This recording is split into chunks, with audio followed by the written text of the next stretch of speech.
You want to know who the kid is? Oh, I like where this is going. You want to show him? I'd love to. Let's break stuff. A new animation has dropped on Netflix that probably has flown under the radar for you, and quite possibly you might have never even heard of it. It's called Nimona, and what may seem like just another animated movie for kids, this one has a much deeper story that needed to be told. One that even Disney was afraid to tell. Here's everything you need to know about Netflix's new animated movie, Nimona. Netflix has been very successful in the animation department, releasing many animated adventures recently that have garnered impressive viewership numbers, significant critical acclaim, and major attention from top-tier awards. Their latest addition to their lineup is Nimona, a motion picture that's had quite the journey from webcomic to the big screen. This little film has survived cancellation, major delays, and studio shakeups, eventually finding new life with the streaming powerhouse Netflix. In 2015, 20th Century Fox Animation retained the rights to turn Nimona into a full-length animated feature. The project was set to be produced by Blue Sky Studios, famous for making those awesome Ice Age movies we all watched as kids. However, in 2021, Disney announced it was shutting down Blue Sky Animations, and the movie was confirmed to be canceled. In March of 2022, a report from Business Insider stated that a former Blue Sky employee indicated that the film had been canned due to its LGBTQ themes, and was quoted saying that Disney systematically censors queer content. Quite an accusation, as some might say we are seeing more and more representation on Disney's side recently, especially from Pixar, even to the point of some people calling Disney woke.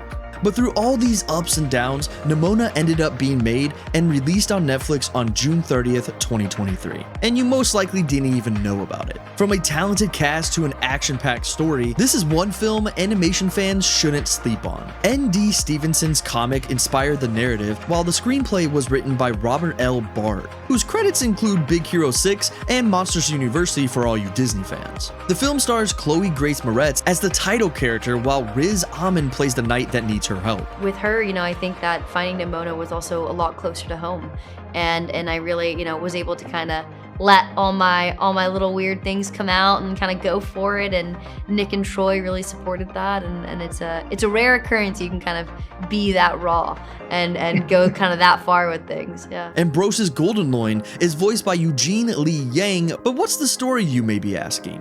Why should you watch it? Well, Nimona may look like any other kid who hates labels and likes loud music, but in fact, she's no ordinary teenage girl. Nimona has a particular talent. She's a shapeshifter who can turn into all kinds of animals. Maui who? Her impressive abilities and resilient attitude gives her a significant edge in the techno-medieval world where her fascinating story occurs. She eventually encounters a down-on-his-luck knight who goes by the name Ballastar Boldheart, who has been framed for a crime he is not responsible for, where he ends up losing a limb. The disgraced warrior believes the spirited shapeshifter may be the villain he's hunting, but also that she might be the only chance he has to clear his name. And as the story goes along, we find out that maybe they really just need to save each other. When I watched the final movie, when it was just like this, you're like, all right, this is it.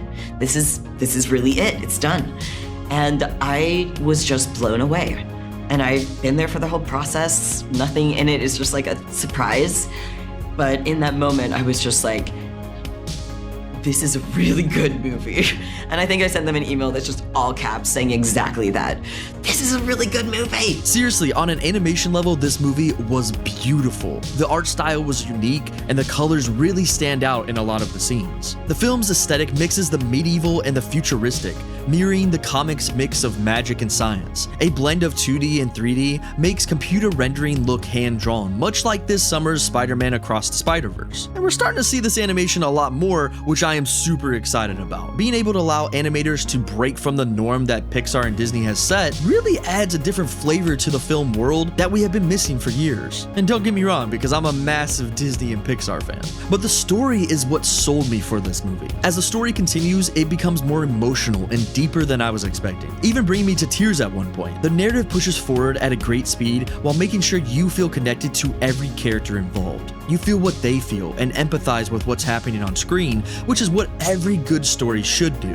It was a movie so unexpected that I'm glad I watched it, and you should too. Trust me, time flies by with how entertaining it is. And if you don't believe me, check the Rotten Tomatoes score. As we know, it never lies. shape-shifting can be seen as an allegory for trans identity. And it has by the fans of the webcomic turned graphic novel by the same name upon which the movie is based. To many, that itchy insides feeling is gender dysphoria. And to see a piece of media not being afraid to represent gets mad brownie points from me. Whether you agree with things or not, put it aside.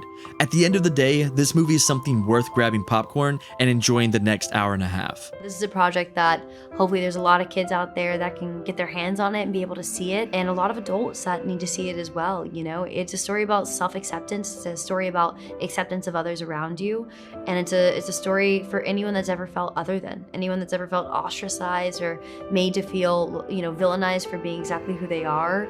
And it does all that in a wild, funny, chaotic, exciting, action-packed movie, which you don't usually get all those things, you know? So I think people are gonna really enjoy it. And fans have now come up with, will there be a Nimona 2? Nimona wraps up its central story, but it certainly leaves room for a sequel if the filmmakers decided to go that route. As of now, there is no confirmation for a second film. It would all depend on whether the filmmakers would want to make another story, and the animated film would also have to be considered a success by Netflix standards to warrant another film. Typically, Netflix announces sequels within a few months of a film's release, but animation is a bit trickier, as it all depends on how things resonate with the audience. Historically, Netflix has not made sequels to any of the films in its animated slate. The one exception is The Seabees, which was released in June last year. However, Netflix didn't announce it would be getting a sequel until January this year. The Seabees spent several weeks in Netflix's global weekly top 10 films list, which suggests that Nimona would have to spend just as many weeks in the top 10 for Netflix to greenlight a sequel. However, with the positive buzz, a great story, and fantastic critical reception, Nimona has the tools to get a sequel. So will you take a chance on Nimona like Battlestar Boldheart? If so, drop your review in the comments below. And until the next video, I'll see you at the movies.